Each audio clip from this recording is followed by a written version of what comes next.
뭐 저는 한동훈 전 대표도 뭐 굉장히 훌륭한 자원이라 생각하고요. 제가 처음에 한동훈 전 대표가 정치 시작했을 때, 저거는 굉장히 기본 스펙이 좋고, 그 다음에 굳이 비유하자면 긁지 않은 복권 같은 상태다라고 제가 얘기했었거든요. 그 말은 뭐 제가 보고 판단하고 싶다는 생각이 있었는데, 뭐 굉장히 이런 역경을 겪고 이렇게 하는 거는 정치인으로서 굉장히 중요한 과정일 것이다 이렇게 생각하고요. 사실 저도 아까 기시감이 든다고 했는데요. 뭐 전혀 뽐내고자 하는 거 아니고 당대표를 해본 사람에게는 그 사람의 멘탈이 있습니다. 그 세뇌되고 이런 것들이 있기 때문에. 그러면 당대표를 쫓겨난 사람의 멘탈이 뭔지도 제가 약간 그거 경험해본 게 저밖에 없어서 얘기할 텐데요. 지금 아마 분노기일 겁니다. 예. 내가 저 자리에 있었는데 나를 강하게 쫓겨내가지고 했는데, 그러면 이제 자고 일어나면 맨날 꿈꾸는 게 그거거든요. 내가 언젠간 저놈들을 다시 가서 복수하고 뭐 이렇게. 지금 이제 내 앞에 있는 놈만 사라지면 다시 내가 저 자리에 가서 뭐 다 휘어잡고 세상을 정리하고 뭐 이런 거로 이제 맨날 자고 있고, 자고 일어나면 그 생각만 할 거예요. 그런데 우리가 이걸 봐야 돼요. 국민의힘의 당대표 쫓겨났다는 사람 중에 역설적으로 앞에 누가 있느냐.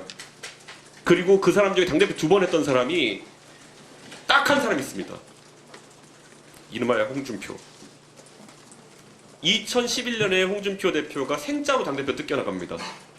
그때도 별거 없어요. 아니 서울시장 보궐선거를 졌는데 너 갖고는 안 될 것 같고 박근혜를 넣어야지만 이길 것 같아. 그러니까 2012년 총선 앞두고 너 나가야 돼. 그래가지고 그때 우리 존경하는 권영진 의원님과 여러 민본 21 의원님이 주도해가지고 역사적 끌어내렸죠. 그분이 다시 대표하고 대선 후보 할 때까지는 2017년, 8년, 그러니까 6년 정도 되는 시간이 있어야지 그 사람이 다시 이제 전면에 등장할 수 있었던 거죠. 이미 체급이 된 인사는 언젠가는 그 기회가 올 수도 있습니다. 그건 절대 1년 뒤엔 아닙니다. 2년 뒤엔 아닙니다.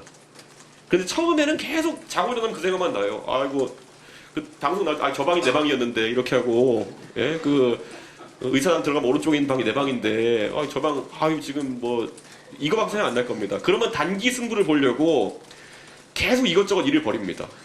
지지자 모아가지고 한번 뭐 쇼를 해볼까부터 시작해가지고. 저도 그리고 그때 원외였으니까 생각날 거 아니에요? 내가 배지가 없어서 이것들이 나를 무시하나 그래가지고. 수단과 방법을 가리지 않고 이제 바로 다음번 보궐에서 당선돼야지부터 시작해가지고 별 생각을 다 합니다. 그리고 노니까 이제 그거밖에 생각 안 해요. 하루 종일. 예. 그리고 딱 이제 그럼 취사 선택해서 그런 말 하는 사람하고만 교류해요, 또 이제. 근데 이제 그렇게 이제 가게 되는 건데, 저는 그 당시에 그래도 욕할 대상이, 대한민국 대통령 욕하니까 기사라도 나오잖아요. 그냥 가면 심심하면 대통령 욕 한 번씩 하고, 저 인간 때문에 내가 이렇게 했다. 근데 지금은 그 한동훈 전 대표가 장도영 대표랑 싸워가지고는 뭘 갖고 싸우는 거냐가 약간 애매해질 테니까, 그래서 이제 제가 여러 가지 저라면 이렇게 하겠다 식의 조언했던 건데, 아마 한 전 대표 똑똑한 사람이니까 요 분노기가 약간 가시고 나면은 그 다음에는 굉장히 냉정한 판단들을 할 거라고 생각하고 있습니다. 지금은 분노기 속에서 약간 지금 가고 있는 상황 같다. 뭐 그런 정도 생각하고요. 뭐 다 훌륭한 자원이라 저는 생각하고, 오세훈 시장님도 사실 분노기 거치시고 굉장히 지금 안정적으로 지금 이제 정치하시는 것처럼 그 기간이 올 겁니다, 아마. 젊은 시절에 서울시장까지 지내신 분이었는데, 그 서울시장 끝난데 내가 보수 우파 진영에서 일생일대 주민투표를 걸었는데, 이 홍준표 이하 이 당에 있는 자들은 나를 버리고 나를 내동댕이 쳤어를 한 몇 년 고민하셨겠죠, 오 시장님도. 그 분노기는 누구한테나 옵니다. 예. 그래서, 예. 이만. 제일 중요한 포인트는 사실은 이제 한동훈 전명에 대한 부분이었어요. 똑같은 사람이 이렇게 얘기합니다. 당에서 맨날 내분이나 일으키고 맨날 싸우고 하는 한동훈 같은 경우 그냥 당에 뒀으면 안 되지. 이렇게 말씀하세요. 그런 똑같은 사람이 어떻게 얘기하냐면, 그러면서도 한동훈 강제로 쫓아내는 것도 안 되지. 이렇게 얘기합니다. 그러니까 아주 상반된 얘기, 똑같은 사람이 아무렇지도 않게 얘기하고, 또 그분들 같은 경우에는 나이가 물론 70대 이상이긴 하지만 하루 왼종일 이 방송을 통해서 여러 사람들이 정치에 관련된 정보를 듣습니다. 그래서 어떻게 보면 저보다도 더 이렇게 많은 걸 느끼시는 분이십니다. 그럼 이런 모순된 그 요구들을 해결할 수 있는 방법이 있어. 저는 그게 정치라고 생각해요. 정치는 꼭 그렇지 않더라도 정답이라는 게 없을 수 있기 때문에 또 아무리 상반된 모순도 모아나가는 하나의 그렇지 가능하다고 생각을 하고 그 많은 부분들을 얘기했다.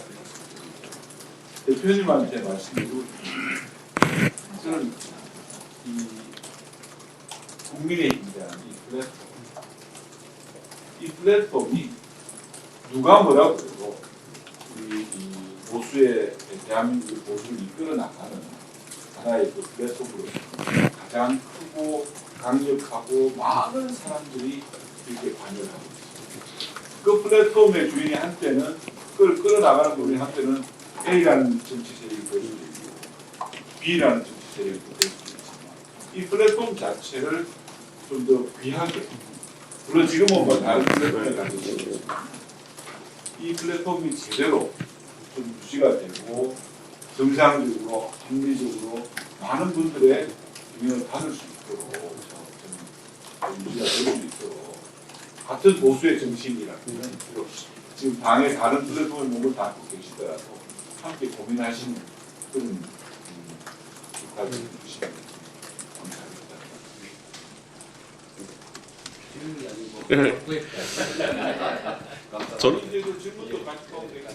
저는 그 한동훈 전 대표 제가 그 얘기하자면 그 제명돼도 아무 지장은 없을 겁니다. 한동훈 전 대표의 정치 커리어에 이제 본인의 그 아까 말했던 당 대표 쫓겨난 사람 멘탈 속에서 있는 조급함 속에서는 굉장히 급박하게 뭘 하려고 했지만은 한동훈 전 대표가 뭐 어디 가서 끼니 걱정하는 사람도 아니고 안정적으로 정치 활동 계속 해나가다 보면은 당연히 역할이 있을 건데 저는 이번 선거를 국민의힘이 이긴든 지든 간에 그것은 어느 것 때문에도 한동훈 대표의 제명 때문은 아닐 것이다 이런 생각이 듭니다.